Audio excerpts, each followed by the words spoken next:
Hola, buenas noches. ¿Cómo está, doctora Nisla? Hola, buenas noches, ¿cómo estás, Andrea? Súper bien, ya estamos listas. Hoy tenemos este masterclass especial preparado para ustedes. Es un gusto estar aquí acompañándolos a todos. Vamos a estar compartiendo muchísima información de valor para todas esas personas que quieren darle ese acompañamiento a personas que están pasando por una enfermedad avanzada.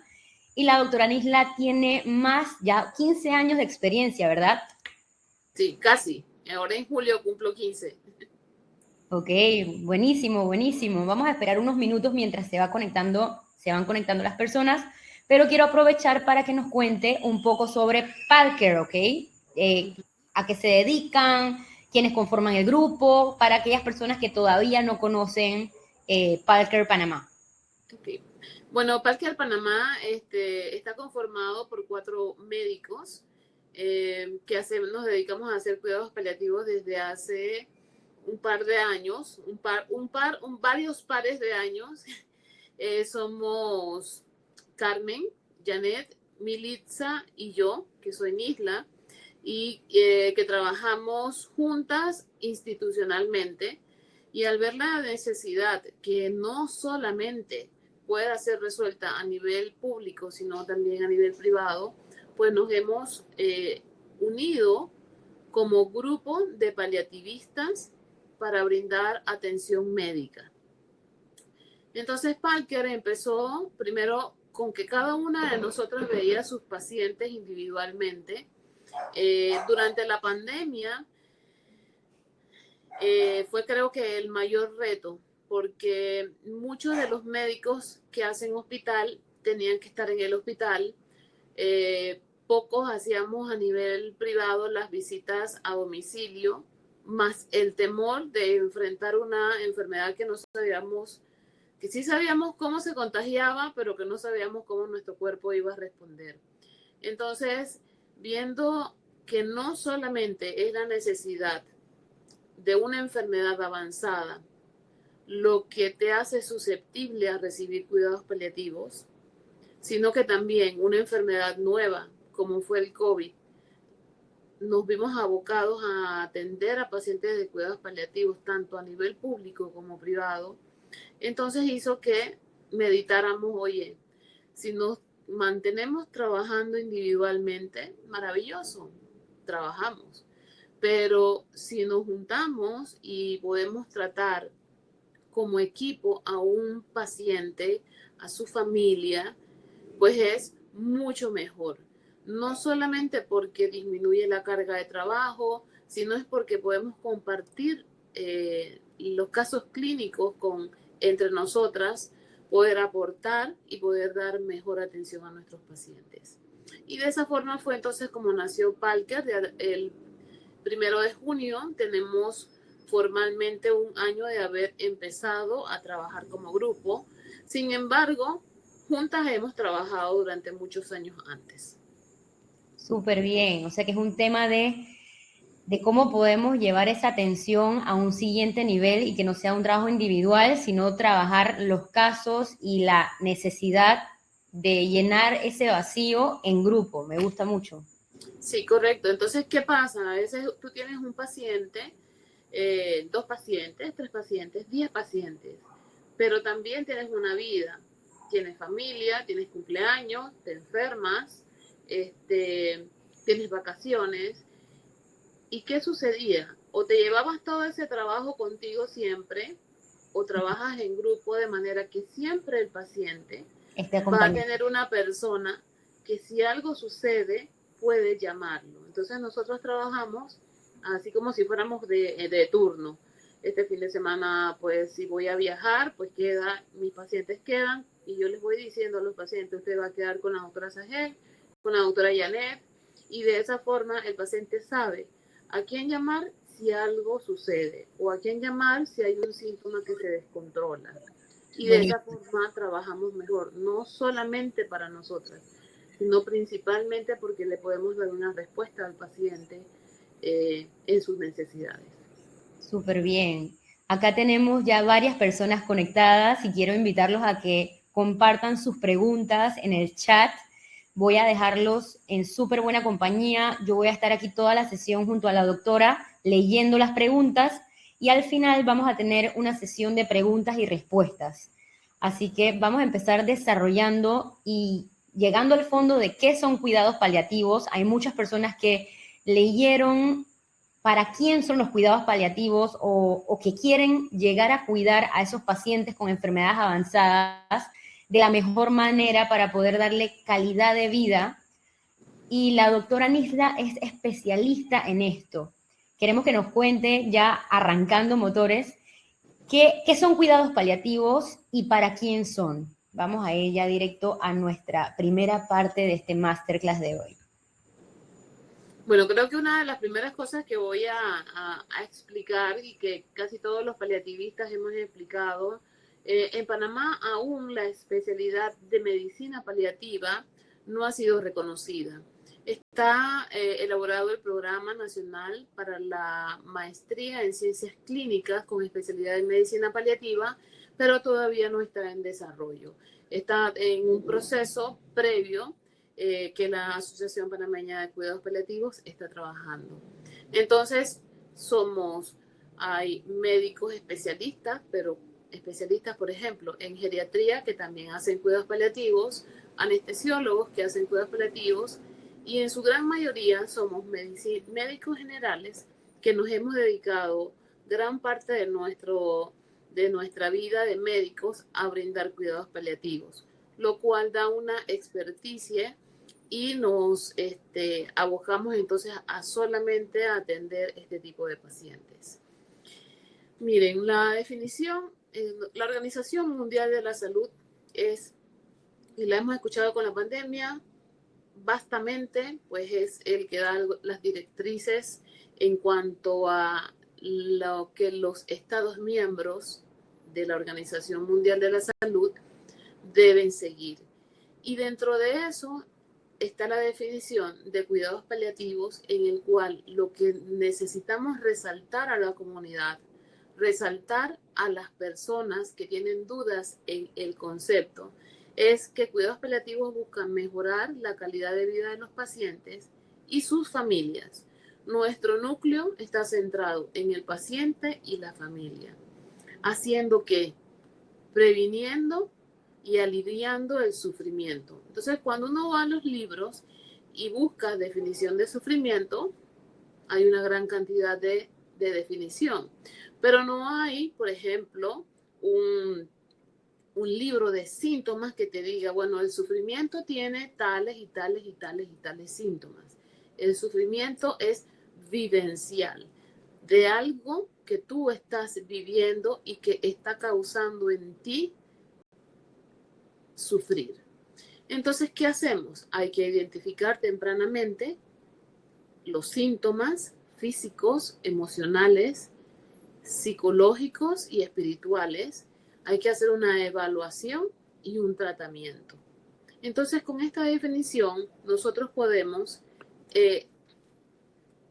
elaborar, voy a pasar a la siguiente, podemos elaborar entonces un árbol de las cosas mínimas que cuidados paliativos debe tener. Primero, que es una atención de enfermedades que son potencialmente mortales. Entonces, cuando hablamos de enfermedades potencialmente mortales, todos quedamos así como en shock. Es que me voy a morir. Claro, nosotros nacemos, vivimos y morimos. Lo que pasa es que no pensamos en el morir. Y no pensamos en que podemos enfrentar una situación propia o de mi familia que nos lleve a la muerte. También pueden darse los cuidados paliativos en las casas, en los centros de salud, en las policlínicas, en los hospitales o en centros para enfermos terminales, que en otros países llaman hospice. Aquí en Panamá nosotros no tenemos hospice, tenemos centros o casas o hogares donde los adultos mayores viven, pero no tenemos el concepto de hospice en donde no solamente va el adulto mayor, sino que va cualquier paciente que tiene una enfermedad que limita la vida. Mejora la calidad de vida, son beneficiosos al sistema de salud. ¿Por qué? Porque reducen las hospitalizaciones innecesarias, ya que uno de los abordajes que más se propone es mantener al paciente en el lugar donde él se sienta seguro. Y mayormente el lugar donde él se siente seguro es su casa. Entonces muchas veces el paciente quiere estar en su casa, pero si tiene un síntoma controlado se ve abocado a tener que ir a un centro. Y es por ello que entonces en paliativos, dentro del Programa Nacional de Cuidados Paliativos de Panamá, la modalidad de la atención domiciliaria es uno de los pilares. También atendemos a nivel de la consulta externa, en un consultorio y a nivel del hospital, obviamente.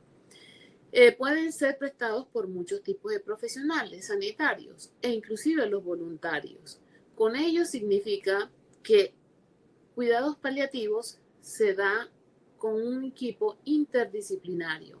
Y de hecho, lo nuevo para Panamá y para el mundo es que ese equipo de interdisciplinario se vuelva transdisciplinario.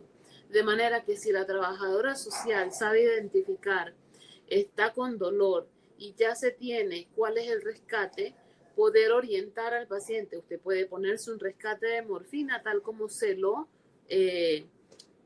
indicó su médico, o el psicólogo, o hacer diagnósticos a través de la observación y que el equipo transdisciplinariamente haga un manejo, inclusive una planificación anticipada de los cuidados.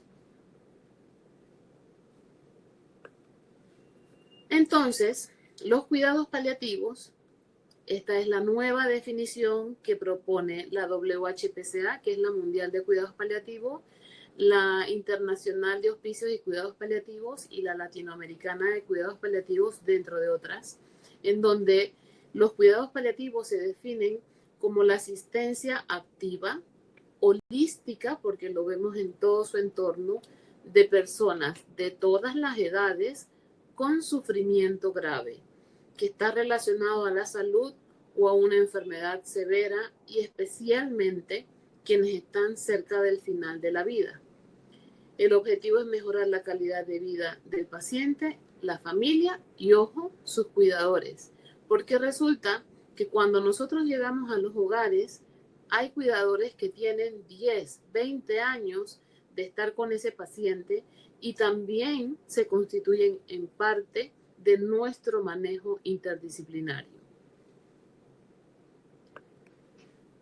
Ahora, pregunta, ¿a quiénes le damos cuidados paliativos?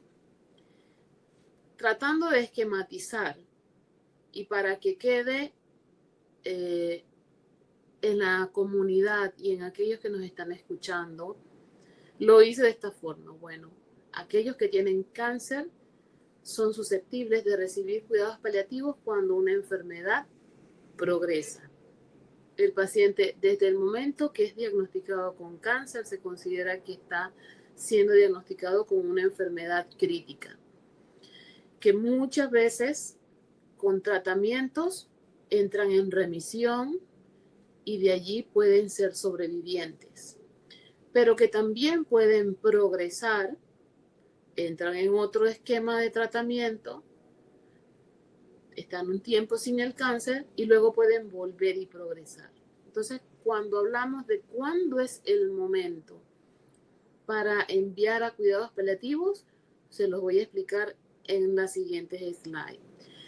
También tenemos las enfermedades neurológicas son susceptibles de cuidados paliativos. ¿Y cuáles son las enfermedades neurológicas susceptibles de cuidados paliativos? Aquellas neurodegenerativas. Esclerosis múltiple, esclerosis lateral amniotrófica, muy conocida con el científico Stephen, que es una enfermedad que irreversiblemente va a progresar en el tiempo, algunas veces más rápido, otras veces más lento, pero que son enfermedades susceptibles de cuidados paliativos. Los pacientes que tienen enfermedad renal y que no son candidatos a trasplante de riñón, tienen y que están en fase 5, estadio 5, son pacientes que están con el deber y la oportunidad de recibir cuidados paliativos, aunque estén en diálisis. ¿Por qué? Y vamos a ubicarnos en ese tipo de paciente.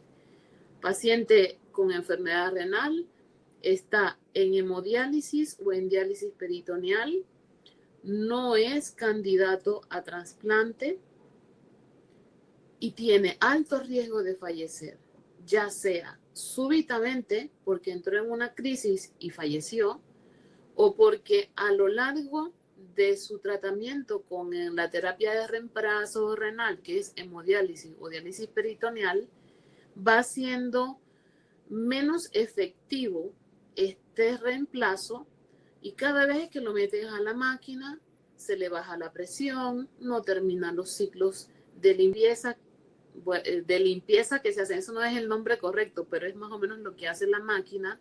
Y a veces de tener que hacer 4 ciclos, hacen 1 ciclo y medio y ya se va viendo que el mismo tratamiento para mantener la vida y la calidad de vida a través de la terapia de reemplazo de hemodiálisis no es buena y lo que hace es empeorar su calidad de vida. Entonces ese paciente debiera ser referido tempranamente y no en el momento ese en el que en 2 o 3 días, 5 días, 7 días como máximo, si yo lo saco de una hemodiálisis va a fallecer. Es importante que nos lo refieran tempranamente para poder abordar muchos temas que tienen que ver con decisiones y que tiene que ver con la autonomía del paciente de decidir lo que quiere para él.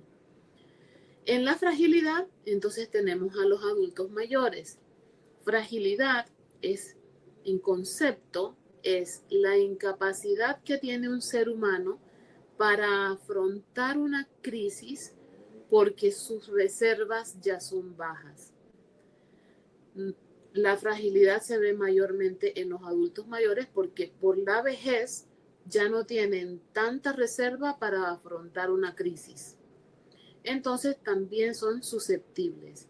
Y si ven la gráfica abajo, va desde el neonato hasta el adulto mayor. Por eso es que la definición, la nueva definición, incluye desde qué edades se puede recibir cuidados paliativos. Y probablemente si tenemos un neonato que tenga incompatibilidad con la vida y que al nacer va a fallecer, ese cuidado paliativo se llama cuidado paliativo perinatal, de la cual yo no soy experta, son expertos los pediatras, pero que hay un abordaje con los padres de ese neonato que al nacer no va a poder sobrevivir. Entonces, cuidados paliativos se da desde la vida perinatal hasta el adulto mayor. ¿Qué otras enfermedades? Ahora vienen las orgánicas. ¿Cuáles son las enfermedades orgánicas susceptibles de cuidados paliativos? Pulmonares. La más frecuente, la enfermedad pulmonar obstructiva crónica o EPOC, que puede ser enfisema pulmonar o bronquitis crónica. Otras enfermedades susceptibles y que en Panamá tenemos un buen porcentaje de pacientes son las fibrosis pulmonares. No hay un estudio claro sobre qué porcentaje de pacientes con COVID quedaron con fibrosis pulmonar, pero sí se ha visto clínicamente que algunos pacientes han hecho su fibrosis pulmonar post-COVID. Es algo que probablemente va a estar incluido dentro de las enfermedades susceptibles de cuidados paliativos. En las enfermedades hepáticas, el hígado tiene una gran función en el cuerpo. Tiene la función de limpieza, la de metabolizar, la de irrigar, no solamente el hígado, sino por allí pasa la vena cava y recoge toda la sangre que está en el hígado, la manda al corazón, y con eso está inmerso en la circulación. Entonces, si el hígado funciona mal por una cirrosis hepática, por una hepatitis crónica que va haciendo al hígado cirrótico, o por una hepatitis fulminante, que si bien no nos da mucho tiempo para abordar todas las esferas del ser humano, pues también es susceptible. Y cada vez más estamos recibiendo referencias de cuidados paliativos, no solamente de cáncer, sino de todas estas enfermedades orgánicas.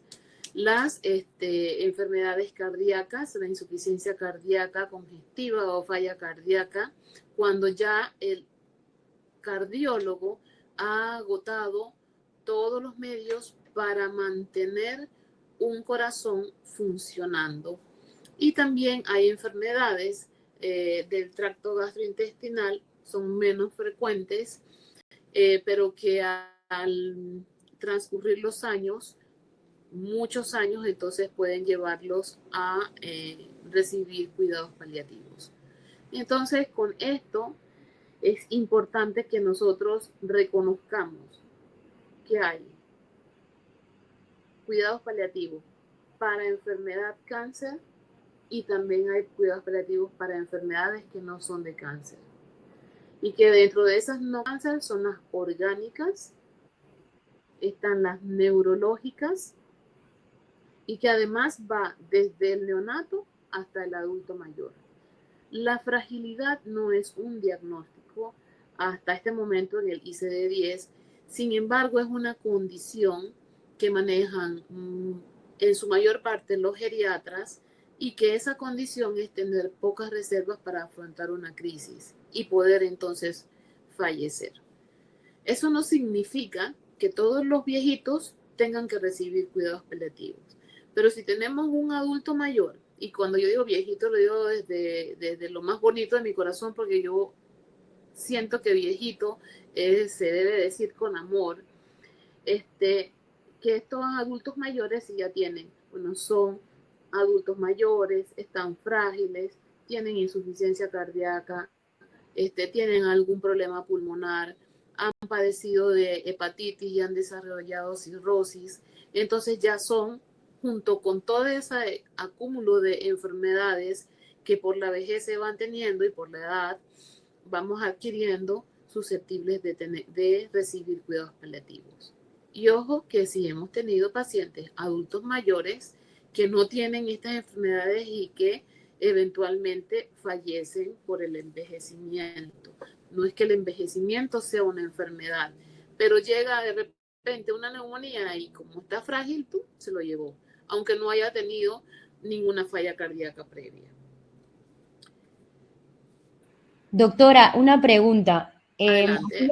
Aquellas personas que saben que tienen un familiar con una enfermedad, pero aún no dan ese siguiente paso, ¿cómo esa persona se puede dar cuenta, sí, ya mi familiar necesita este soporte, en vez de esperar, como quien dice, a último momento a que pase algo súper grave para llamar y hacer una cita? O sea, ¿cuál es ese llamado a la acción como doctora que tú dirías, en ese momento tuvieron que haber llamado a hacer una cita con un especialista en vez de esperar a que avanzara más en la enfermedad?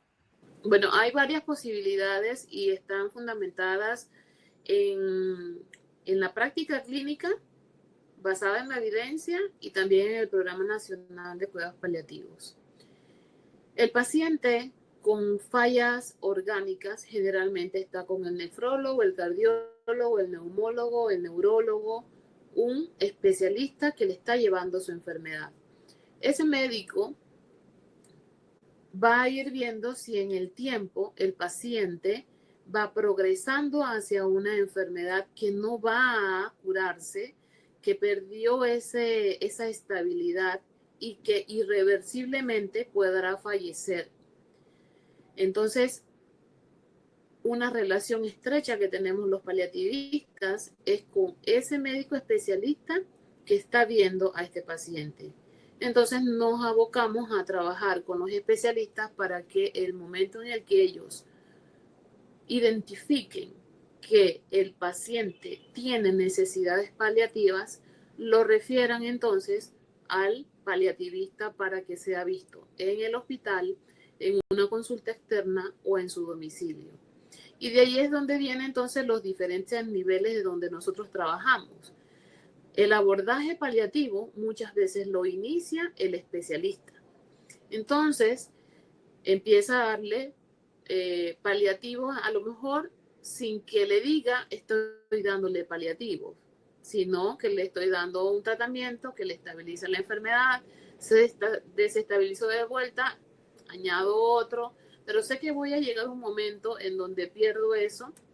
Y entonces ahí donde nosotros podemos tener cuidados paliativos por médicos generalistas que pueden estar en los centros de atención primaria, y ya cuando tienen síntomas que son de más difícil control, entonces son atendidos en servicios especializados de cuidados paliativos o en centros de referencia de cuidados paliativos. Entonces estos 4 niveles es lo que permite que cuidados paliativos lo podamos hacer en redes integrales e integradas. Y miren que no es una palabra decir por decir, es porque en Panamá cuidados paliativos tiene una red integral e integrada, Ministerio de Salud, Caja del Seguro Social, patronatos y medicina privada. Entonces, nuestro programa incluye la atención tanto público como privada, y el paciente entonces puede ser referido por su especialista. El paciente puede llegar a los equipos porque la propia familia se da cuenta de que, oye, mi papá está mal, el cáncer ha avanzado, no me lo han mandado a paliativos, busco al equipo de paliativos o al médico paliativista para hacer una cita, agendar una cita y que me lo vea en casa, o a veces la comunidad lo identifica y entonces busca cómo ayudar a ese paciente a que reciba cuidados paliativos. Y ahí es donde viene el concepto de comunidades compasivas, en donde nosotros estamos también trabajando en el tema de tener comunidades compasivas. Y vamos a ver adelantito qué es la compasión. ¿Respondí tu pregunta? Sí, súper bien. También para dar una guía, porque a veces uno piensa, no, todavía está bien. Entonces, quizás no, quizás es bueno anticiparse o Entonces, hacerlo justo. en Panamá tenemos el Programa Nacional de Cuidados Paliativos, que está modelado bajo este concepto, en donde tenemos políticas, disponibilidad de medicamentos, educación para una implementación. Y eso es básico eh, en cualquier lugar donde se brinde. Si lo voy a brindar en el hospital, en la consulta externa o en el domicilio. Y de esta forma, entonces, es como nosotros podemos tener atención en hospitales, a nivel de un consultorio, a nivel domiciliario o en hogares, dado por médicos especialistas, médicos generales, expertos, que somos en la gran mayoría en este momento, o médicos generales de atención primaria, a quienes hemos ido entrenando a través de los años dentro del programa. De esta forma, este cuadrito me parece como si estuviéramos en física, pero lo que pasa es que este cuadrito nos permite identificar en la línea inferior por qué cuidados paliativos debe ser referido de forma temprana. Porque cuando tenemos un diagnóstico de una enfermedad crítica que te puede limitar la vida, es importante incluir desde ese momento al equipo de cuidados paliativos y que inicialmente va a ir tratando síntomas, pero va conociendo al paciente, va explorando las esferas emocionales, sociales, financieras, espirituales.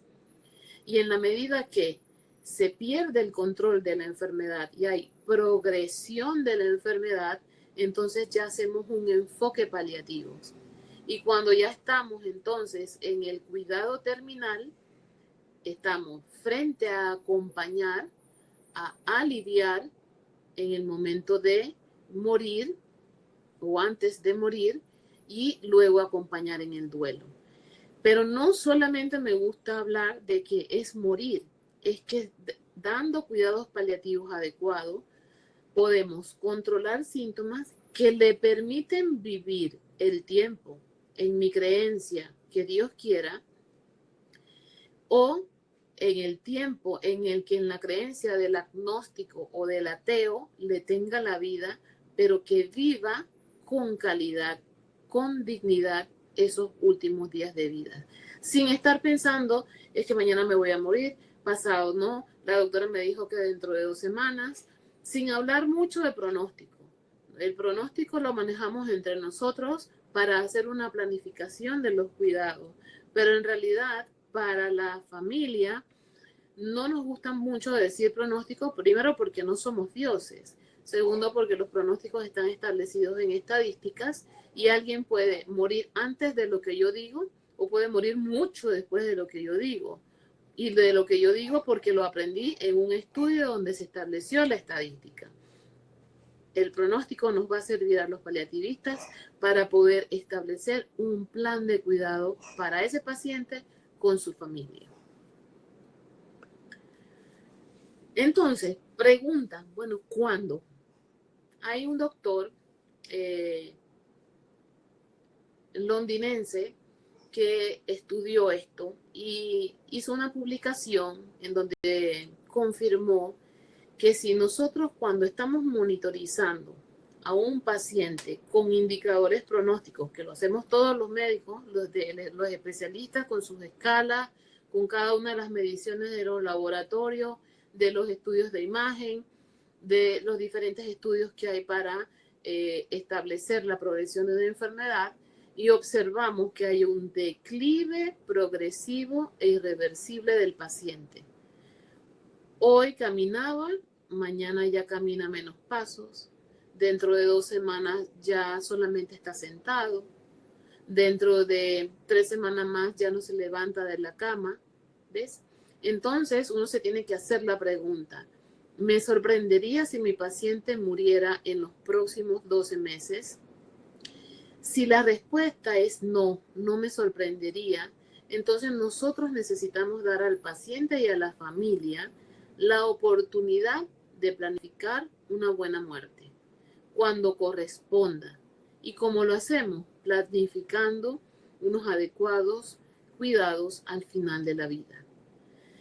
Qué duro es hablar de morir, pero es que una de las cosas que nuestra nueva generación espero que se tenga es quitar ese mito de miedo a la muerte. Claro que nos da miedo morir. A mí me da miedo morirme, por ejemplo, en un accidente o quemada. Ese le tengo pánico. Tal vez ya con estar estos 15 años morir con un problema de Alzheimer, le he dicho a mis hijos que yo quiero que no me hagan si yo tengo Alzheimer. Con una enfermedad renal, que yo quiero que no me ocurra si yo no puedo decidir no tener diálisis y que me estén llevando a sufrir conectada a una máquina para continuar viviendo, pero sin en realidad vivir. Entonces eso es lo que permite a los profesionales cuando nos hacemos esta pregunta, oye, tengo que llamar al equipo de cuidados paliativos. Voy a referir a este paciente para que tempranamente puedan ir abordando al paciente y a su familia en temas tan trascendentales como, por ejemplo, las tomas de decisiones, el respeto a la autonomía del paciente, no hacer intervenciones que podamos causar más mal que bien. Entonces esa es una pregunta que nosotros los profesionales nos debemos hacer siempre. y apoyarnos y trabajar en equipo. Cuando hablamos de referir, no significa que el paciente se va a desligar de su especialista, no. Nosotros nos vamos a incorporar en ese manejo junto con su especialista que lo ha llevado 10, 20 años para poder ayudarnos, y eso incluye a tener en el centro el cuidado del paciente. Nuestro centro es el paciente, por eso estamos refiriéndolo tempranamente. No, uno de los objetivos de este masterclass, cuando decíamos que, bueno, ¿qué queremos que la comunidad sepa?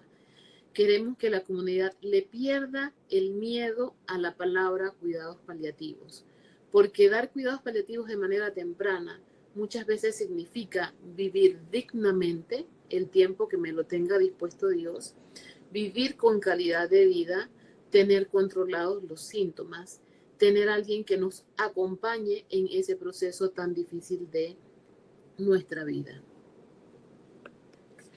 Entonces, ¿cómo lo hacemos? Pues lo hacemos también por escalas. Esta escala es la escala de NECPAL, es una escala validada al español. Esta es la 4ª versión, se ha hecho diferentes revisiones y NECPAL es la abreviatura de necesidades paliativas. Y comienza con la pregunta sorpresa. ¿Me sorprendería si la persona muriese a lo largo del año siguiente? Si la respuesta es que sí me sorprendería, entonces NECPAL negativo y no lo refiero a un equipo de cuidados paliativos. Pero si no me sorprendería que muriera, entonces tengo que hacerle la evaluación de sus necesidades paliativas, de si ha tenido pérdida funcional, en donde tengo escalas específicas para medir la pérdida funcional, que no es el objetivo aquí detallarlo, pero entonces sí está hecho a través de aplicar escalas que me demuestran que el paciente está progresando. Pérdida nutricional, están comiendo menos o están comiendo igual, pero están perdiendo peso. Es otra de las cosas que vamos viendo. Pérdida de mayor del 10% del peso en 6 meses, cuando tenemos pacientes con muchas morbilidades. Corazón, riñón, hígado, cáncer. Entonces, progresa el cáncer, tenemos que tener en cuenta que no solamente el cáncer se va a ver afectado, se va a ver afectado también sus otras enfermedades y poder acelerar el proceso. El utilizar los recursos. Empezamos a ver pacientes que van 1, 2, 3, 4, 6 veces al cuarto de urgencias. Entonces, cuando ya superan más de 2 ingresos urgentes en el último año, es importante que analicemos si estos ingresos se deben a una progresión de la enfermedad o cuando ya por criterios clínicos que establece el especialista nos dice, mire, le estoy refiriendo a este paciente porque tiene una enfermedad avanzada, ya es una enfermedad irreversible. Y entonces eso es lo que nos facilita, nos permite hablar con evidencia científica de que un paciente necesita atención paliativa.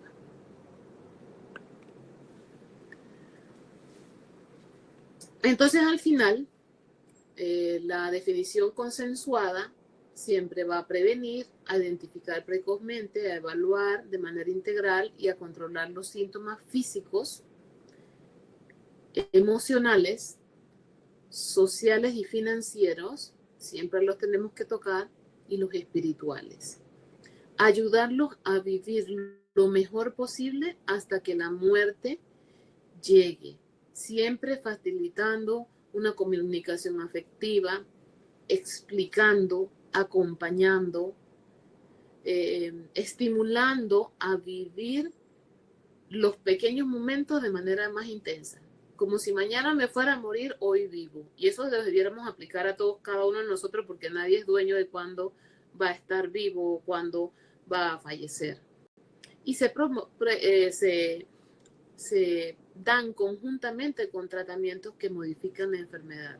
Por ejemplo, tengo pacientes que están en quimioterapia paliativa. Ellos siguen tomando su quimioterapia, que es una quimioterapia que el oncólogo le explica. No tiene intención curativa porque su cáncer ya ha avanzado mucho, pero esta quimioterapia le va a aliviar muchos de los síntomas. Está dando quimioterapia paliativa, por darles un ejemplo. Pero también está con el equipo de cuidados paliativos, porque está recibiendo quimioterapia paliativa.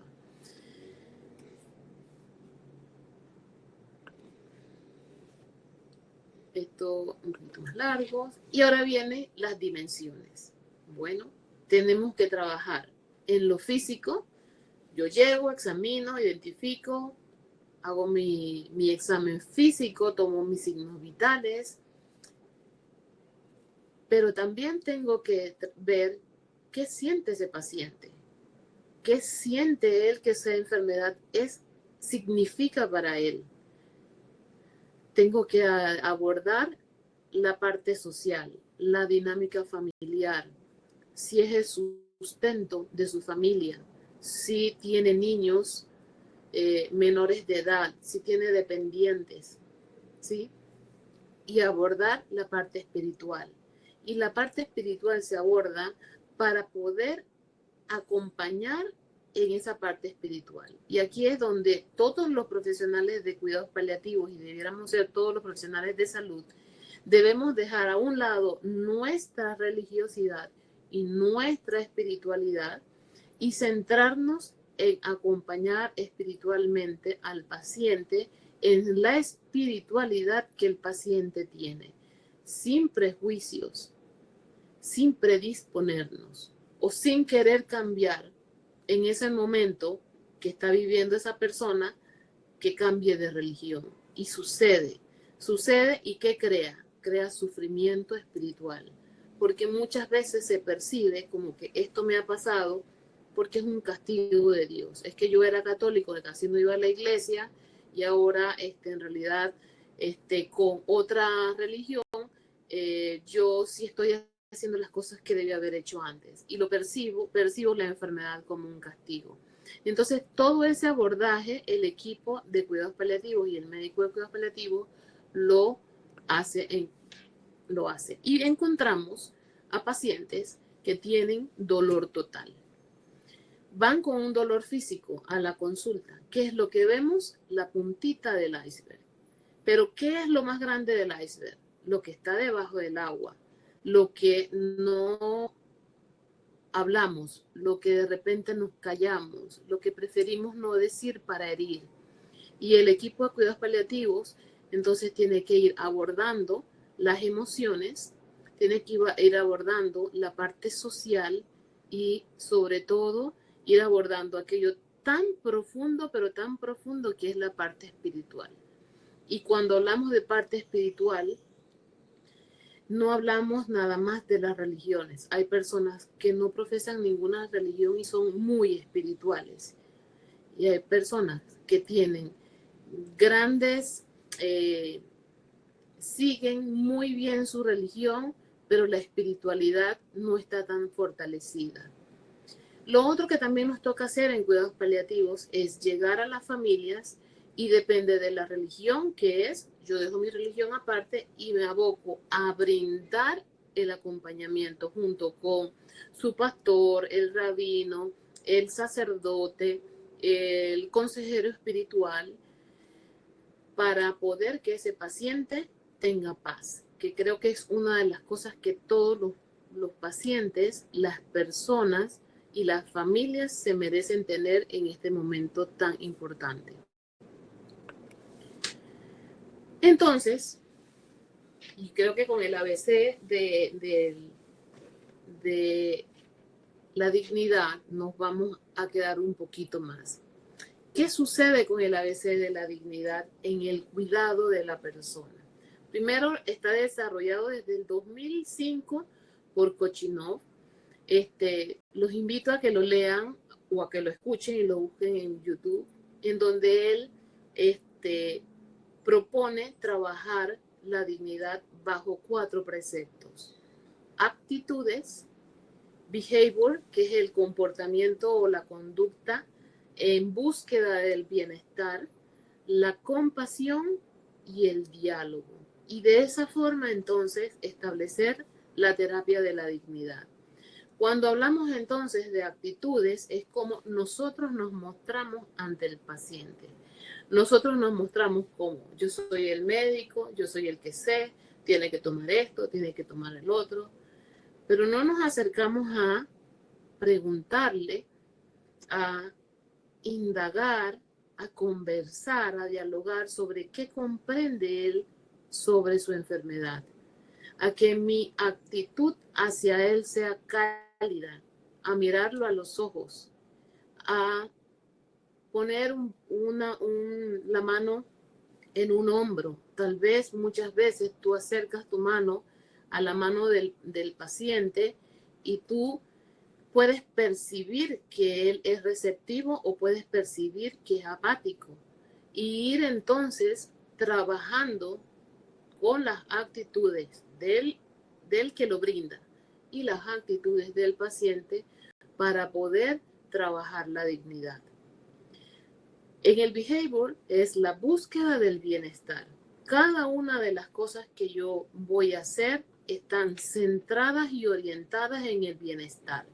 Y entonces, por ejemplo, en el latino pasa mucho de que el doctor dijo que usted no puede tomar Coca-Cola, usted es paliativo. Bueno, la doctora de paliativo dice que usted se puede tomar 6 onzas de Coca-Cola. Un paciente mío se tomaba 3 latas entonces tuve que decirle, bueno, puedes tomar Coca-Cola, pero no tanto como 3 latas al día. Y para él eso era un bienestar. ¿Por qué? Porque la Coca-Cola le gusta. Entonces allí, en la búsqueda del bienestar, uno puede trabajar con el paciente a lo que le puede hacer mucho daño, pero a lo que también le puede dar bienestar. Y llegar entonces a acuerdos de lo que puede o no puede hacer. Eso con respecto a la alimentación. Pero muchas veces el bienestar es, por ejemplo, el silencio. Entonces sucede que el que necesita el silencio porque le gusta el silencio es el paciente, pero como está enfermo, toda la familia llega al cuarto, hace bulla, gritan y de todo, y entonces no le permiten ese espacio de silencio al paciente. Entonces hay que poder identificar dentro del bienestar, por ejemplo, el silencio. Hay que identificar cuando ese silencio ya no es tanto silencio, sino que está deprimido y que hay que utilizar estrategias para que el paciente se sienta mejor. Y la compasión, la compasión la van a encontrar en Google con muchas definiciones, pero el doctor Wilson Astudillo definió la compasión de la siguiente forma. Es una profunda conciencia del sufrimiento del otro acoplado a mi deseo de aliviarlo. Entonces, todos los profesionales de salud debiéramos cultivar la compasión. Hay unos que lo tienen nato, hay otros que tienen que cultivarlo, porque en realidad nuestra misión dentro de la medicina es darle dignidad, respeto al paciente a través de un trato bondadoso. Y dentro de la bondad también está la compasión. El diálogo, pues nos toca hablar. Muchas veces las intervenciones del equipo de cuidados paliativos es dialogar sobre los gustos, sobre lo que no le gusta, hacer intervenciones muchas veces en familia para poder que respeten la autonomía del paciente, ¿sí? Darle esas oportunidades al paciente a que se permita él decir, miren, quiero hablar uno por uno con mi familia. Y ir hablando individualmente con cada hijo para que comprenda su situación, para que comprenda por qué él está decidiendo, si me empeoro, no me lleven para el hospital, que no quiero ir a urgencias. Si me empeoro, quiero que me traten aquí en la casa, que no me pongan tubos para alimentarme, que no me pongan un tubo en el estómago, porque eso va a alargarle la vida, sí, pero también puede alargarle el sufrimiento. Entonces, esas cosas nos toca hacerlo como parte de nuestra práctica, y que una de las estrategias que se proponen en cuidados paliativos es implementar el ABC de la dignidad del cuidado a través de la actitud, de la búsqueda del bienestar, de la compasión y del diálogo. Y entonces establecer la terapia de la dignidad. Nunca olvidar la comunicación. Nosotros no podemos trabajar en paliativos si no comunicamos, si no nos comunicamos con el enfermo, con el cuidador, con la familia y el equipo. Y hay que identificar dentro del equipo quién es el que mejor se comunica con ese paciente y esa familia.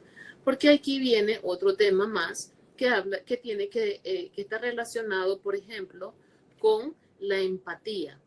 En esa comunicación nosotros necesitamos tener escucha activa, y muchas veces estamos muy pendientes, pero resulta que no hay clic entre el paciente y quien está hablando, y puede ser que lo haga con la enfermera. Entonces la enfermera toma ese rol de mejorar la comunicación y la escucha activa.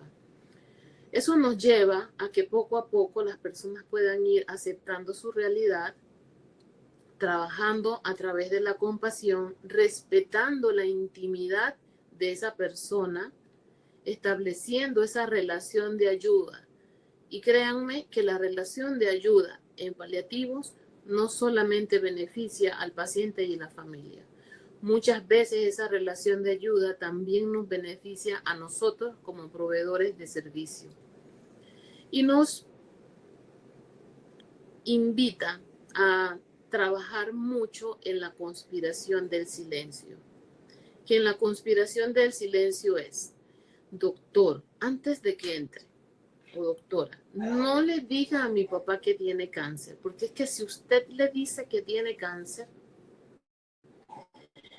él se va a morir más rápido. Está bien, uno respeta esa solicitud, y cuando empiezas a hacer el diálogo y la escucha activa, el mismo paciente dice: doctora, es que yo creo que lo que yo tengo es algo malo. Cuando una persona le dice algo malo y uno indaga, ¿qué es algo malo?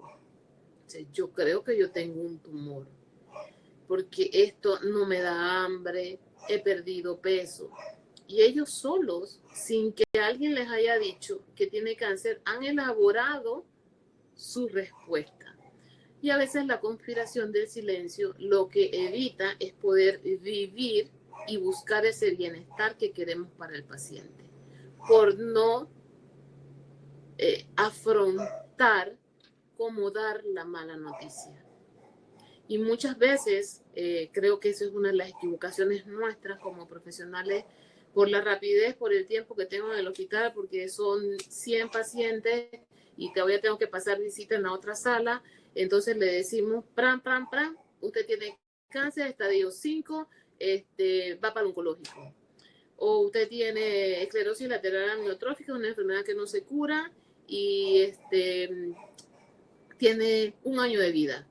Entonces, esa comunicación nuestra de dar las malas noticias es algo que en paliativos reforzamos mucho, de cómo es la estrategia para dar las malas noticias, de manera que podamos establecer una relación de ayuda, establecer una planificación anticipada para que ese paciente tenga lo mejor en sus últimos días de vida. Para finalizar, nosotros estamos disponibles y pueden agendar su cita en este teléfono, que es el 6677-6365, donde nuestra asistente Tania, quien es es parte del equipo, ella es administradora de empresa, pero que tiene un corazón tan grande que cuando ella llama a los pacientes para preguntarle cómo está, cómo le ha ido, cómo le fue con el tratamiento, los pacientes le dicen: mire, me siento así, le dejan los mensajes de voz, y eso también facilita. Entonces, equipos, ¿somos los profesionales? Sí, pero también hay voluntarios y también dentro del equipo sanitario están aquellas personas que son administrativas, pero que son nuestros enlaces con los pacientes para mejorar la comunicación. Espero que esta plática haya sido provechosa, así que Sí, estoy doctora. abierta, Andrea, a lo que me haya en el En grupo el para chat, sí, preguntar. tenemos una pregunta que si atienden personas con síndrome de Down. Ajá, mira, el síndrome de Down, por ser un síndrome de Down, no es una enfermedad susceptible de morir, ¿sí? O sea que es una condición de un ser humano que nació con un cromosoma más. Sin embargo, los pacientes con síndrome de Down son muy profundos, pueden tener cardiopatías o pueden desarrollar otras enfermedades como lo desarrollara cualquier otro ser humano, pueden desarrollar enfermedades que sí son susceptibles de cuidados paliativos. Entonces, para ser precisa con la respuesta, por ser solamente síndrome de Down, que es una condición de un ser humano, no es susceptible a paliativos. Pero si tiene enfermedades congénitas de cardíacas o afecciones cardíacas, desde el nacimiento es probable que sí, si no ha habido una mejoría en ello, y lo establecería entonces su especialista el momento en el que ese paciente con síndrome de Down, con alguna otra de estas enfermedades que ya hablamos que son susceptibles de paliativos, referirlo a un equipo. Ok, súper bien. Esto es una excelente distinción porque a lo mejor hay personas que se preocupan, pero aún no tienen ese diagnóstico por una serie de malestares.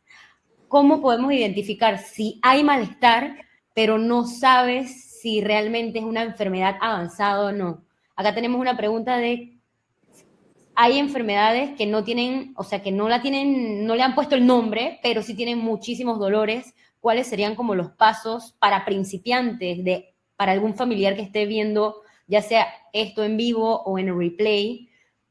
¿Cómo los guiarías para encontrar ese diagnóstico y dar los primeros pasos en caso de que necesiten cuidados paliativos? Mire, primero que cuando tenemos un paciente que no tiene un diagnóstico, nosotros, aunque nos llegue al equipo de cuidados paliativos, vamos a hacer todo lo posible para referirlo al médico que según los síntomas que tenga pueda establecer el diagnóstico. Porque sí es importante que sepamos que tiene que haber un diagnóstico de una enfermedad avanzada, irreversible, que lo puede llevar a fallecer. Decir, es que tengo dolores, ajá, pero ¿por qué son los dolores? Hay dolores crónicos de enfermedades que no son susceptibles en etapas tempranas a recibir cuidados paliativos. Hay dolores que cuando ya el paciente tiene dolor, tiene mieloma múltiple, uno dice, se murió. Va donde el hematólogo, le ponen su quimioterapia y el mieloma múltiple es una enfermedad que se puede controlar. No se cura, pero se controla. Y puede ser que en 7 años sí vaya a paliativos, pero no en ese momento. O pueden haber dolores óseos de enfermedades metastásicas que entonces se determina que es de origen oncológico, y entonces ya una vez que se establece que el estadio es avanzado y que no tenga opción de tratamiento, entonces es referido a cuidados paliativos. Aquí siempre nos apoyamos, siempre con el especialista que hace la evaluación y nos dice, este paciente está progresando. A veces sucede que el paciente sale del hospital sin una referencia a cuidados paliativos, pero sabiendo el diagnóstico, y la misma familia busca al equipo de cuidados paliativos, pero ya sabe cuál es el diagnóstico y cuál es el estado avanzado de la enfermedad. Buenísimo, es súper es como una buena ruta o una buena manera de saber o identificar si es momento o no de buscar este tipo de apoyo para nuestros familiares. Muchas Sí. gracias, doctora Bueno, Nisla. No sé si tiene algo más que añadir. Estamos pendientes a todas esas personas que están viendo este video y necesitan ese apoyo o si tienen dudas, escríbanos a WhatsApp y vamos a estar muy pendientes a sus consultas. Síganme en bueno, Instagram sí, también. las últimas palabras es para presentarnos quiénes somos. Voy a ir por la rubia, porque ves que después digo de izquierda a derecha y estamos al revés. La rubia y la doctora Carmen Sahel. La que le sigue es la doctora Militza Vargas. La doctora Militza Vargas en este momento no está atendiendo pacientes porque ella está haciendo la residencia de geriatría, pero es parte de nuestro equipo desde antes de ganarse la residencia, entonces sigue siendo Valker. La doctora Nisla Camaño, que soy yo quien les está hablando, y la doctora Janet Vega, quien es su mayor experticia ha sido dentro del hospital geriátrico inicialmente y ahora en el hospital Irma de Lourdes de Sanetatos. Así que tiene más experiencia con el adulto mayor. Así que estas somos nosotras, somos Palker. Próximamente estaremos lanzando para el cumplimiento de nuestro año otros integrantes del equipo que entonces permitirán ampliar los servicios que podamos dar y que está relacionado con el beneficio de una intervención por psicología, por trabajo social y incorporar a los peques, nosotros le decimos así a los doctores que ven cuidados paliativos pediátricos, que es un área que yo me quito el sombrero a quienes lo hacen porque es más demandante la atención de cuidados paliativos pediátricos que de un adulto. Así que aquí estamos, somos Palker, agenden su cita cuando lo necesiten, si tienen alguna duda, llaman al teléfono de Palker que le va a contestar Tania, y ella hace todo lo posible, lo imposible por suplir sus necesidades en el momento en que lo necesiten, contactándonos entonces a nosotros y agendando la cita. Buenísimo, mil gracias a todos por participar y les estará llegando el replay de esta clase por si pueden compartírselo a alguien que conozcan, que tenga algún ser querido que necesite este tipo de apoyo. Sería increíble que se lo puedan reenviar también el link de YouTube apenas que les llegue a su correo. Mil gracias y buenas noches a todos. Bueno. Beatriz, ahí está lo que habías preguntado si se podía enviar a otras personas. Ahí te contestó Andrea cuando le llegue el link de YouTube de esta Clase, sí. masterclass. Buenísimo. Feliz noche. Gracias.